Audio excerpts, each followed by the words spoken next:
প্রিয় শিক্ষার্থীবৃন্দ, আসসালামু আলাইকুম ওয়া রাহমাতুল্লাহি ওয়া বারাকাতুহু। আশা করি সকলে ভালো আছো। আমি আল্লাহর রহমতে ভালো আছি। আজকের এই টেবিল টক পর্বে তোমাদের সাথে আলোচনা করব একাদশ ও দ্বাদশ শ্রেণীর প্রাকৃতিক ভূগোলের সমুদ্র স্রোত এবং জোয়ার ভাটা অধ্যায় থেকে জোয়ার ভাটার ইতিবাচক দিকসমূহ নিয়ে।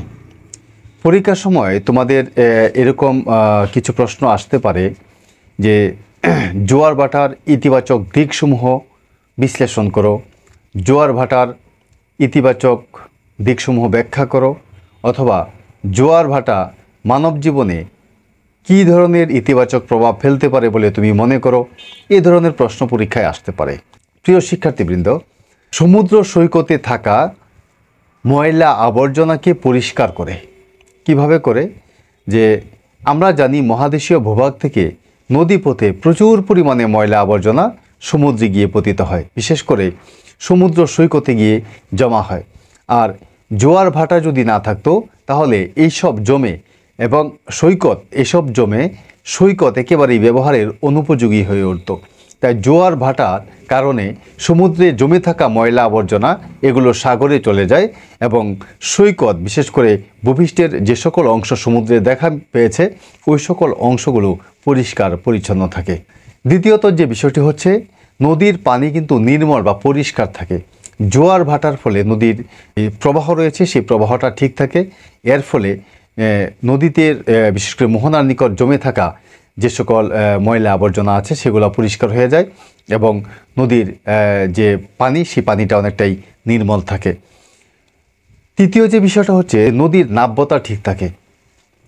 জোয়ারের ফলে যেরকম নদীর যে প্রবাহ কিছুটা থেমে যায়, ভাটার সময় কিন্তু সেই প্রবাহের গতিটা কিছুটা বেড়ে যায়।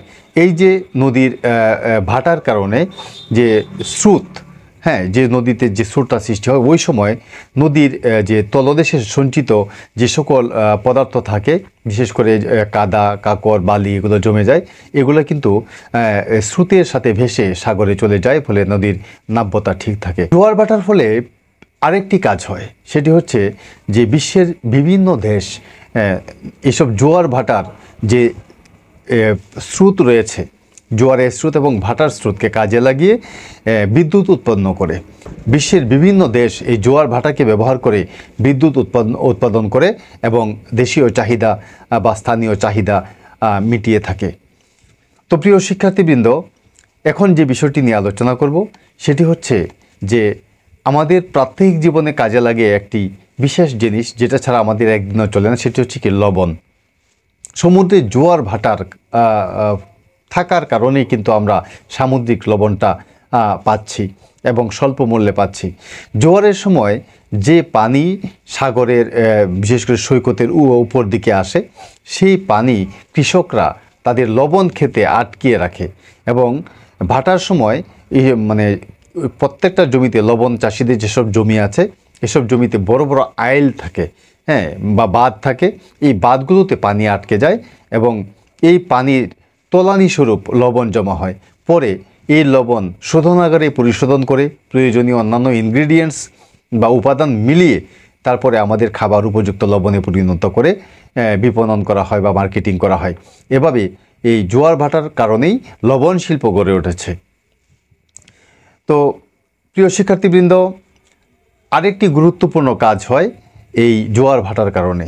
আমরা জানি যে সমুদ্রের জাহাজগুলো যখন তাদের পোতাশ্রয় বা বন্দরে নোঙর করে, তখন সাথে সাথেই কিন্তু ওই বিশেষ করে বন্দরে, বিশেষ করে জেটিতে আসতে পারে না। জেটিতে আসতে হলে তাদের জোয়ারের জন্য অপেক্ষা করতে হয়, নয়তো চরে আটকে যায়। তাই জোয়ারের ফলে যখন জোয়ার সৃষ্টি হয় তখনই কিন্তু পোতাশ্রয় থেকে নোঙর করা জাহাজগুলো তাদের মালামাল নিয়ে জেটিতে আসে এবং এখানে খালাস হয়। আবার ভাটার সময় এসব জাহাজ যখন ভাটা শুরু হবে তখন এসব জাহাজ আবার তাদের পোতাশ্রয়ে ফিরে যায়। তো আরেকটি কাজ হচ্ছে যে যখন জোয়ার হয়, জোয়ারের পানি আটকে রেখে অনেক সময় কৃষকরা সেচের কাজ করে থাকেন। তো প্রিয় শিক্ষার্থীবৃন্দ, এই ছিল যে জোয়ার ভাটার ইতিবাচক যেসব দিক রয়েছে সেগুলো। তোমরা ভিডিওটি কয়েকবার যদি দেখো তাহলে আমি আশা রাখি যে এখান থেকে পরীক্ষায় প্রশ্ন আসছে, যে কোনো প্রশ্ন আসুক বা যে কোনো পয়েন্ট নিয়ে প্রশ্ন আসুক তোমরা আনসার করতে পারবে। ধন্যবাদ সবাইকে। আসসালামু আলাইকুম ওয়া রাহমাতুল্লাহি ওয়া বারাকাতুহু।